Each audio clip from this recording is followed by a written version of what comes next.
Baigėsi Portimao 24 valandų lenktynės su dideliais nuotykiais, bet GSR, Ginette arba Giulietta pasiekė finišą. Laukiame podiumo, o po to trumpi komentarai.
GSR Motorsport pasiekė finišą. Pirmiausia, Ernestos klausiu, ką pavyko įgyvendinti iš to, ką buvo suplanavę ir ko dėja nepavyko, nes ne nuo jūsų priklausė. Iš tikrųjų padariau išvadą, kad viskas nėra labai blogai, nes progresuojam. Trečias kartas 24 valandose ir panašu, kad po truputį kopiam aukštynį. Jeigu pirmų varžybų nefinišavom, tai šiose finišavom sunkiai, bet su podiumu. Iš tikrųjų manau, kad padarėm viską tikrai neblogai, komanda dirbo gerai, vairuotojai visi puikiai atlaikė dvigubus stintus, kur manau tikrai yra mūsų didelis privalumas. Greitį galim turėti irgi iš tikrųjų neblogą, reiktų gal dar padirbėti. O neįgyvendinom to, ką padarė X-Filai, tai bandysim ir juos panaikinti. Kas gedo ryte, Mindaugai? Miegojau, tai nepasakysiu. Tokia detalė, kur išeina iš pavarų dėžės į pusašį, tai galim sakyti, kad pusašis. Tai. Prancūziškai flanšas? Prancūziškai flanšas, lietuviškai nežinau. Bet susitvarkėm ryšį už tai per tą laiką. Jo. Už tai Ernestas sutvarkė ryšį, turėjom ryšį, tada žinojom, kada kurą piltis, nes buvo taip tamsu, nesimatė, kažką rodo, važiuok, o ką daryk, neaišku buvo. Tai vienas...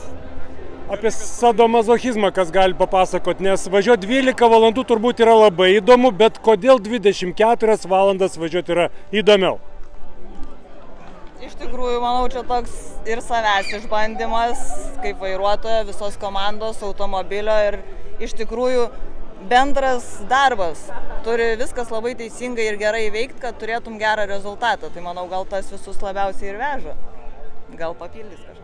Po nemiego nakties visi puikiai atrodote, ar čia makiažo paslaptis, ar vis dėlto turėt poilsio strategiją kažkokią? Mindaugas sakė, miegojo.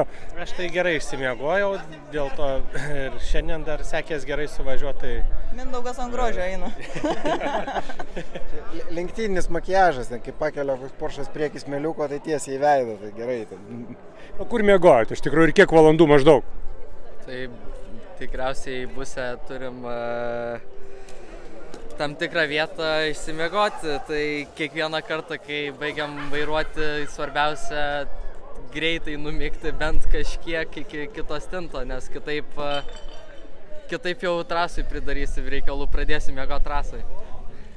Na ir kas dabar sustrateguota komandai, ar Palangos ralis, ar Barcelonos 24 valandos?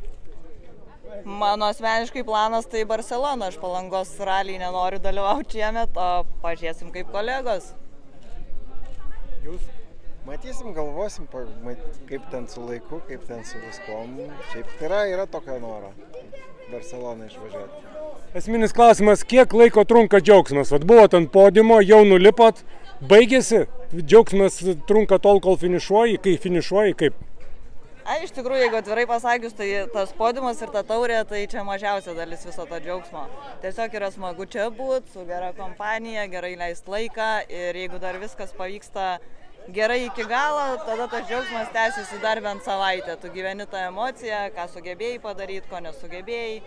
Manau, kad iš mano pusės tai taip. Jauniausias jūsų komandoje Aras, bet pagal pirmus kartus jauniausias gal Egidijus? Ja. Pagal pirmus kartus tai.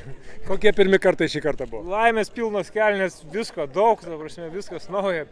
Pirmą kartą šitoj trasoj, pirmą kartą 24, pirmą kartą šitoj mašinoj. paskui pirmą kartą naktį važiavau. Važiavau va tiek reikalų, tai labai viskas liuks, nes ir nemiegi iš to džiaugsmo ir gerai jautiesi. Tai. Gerai, ačiū ir susitiksim Barcelonoje. O sako, atbulų vaikščio sveika labai, ten kažkokie tai susižadimai, ten kažkokie reikalai. Kažkurie raumenys, kurie šiaip nesižadina. Ką?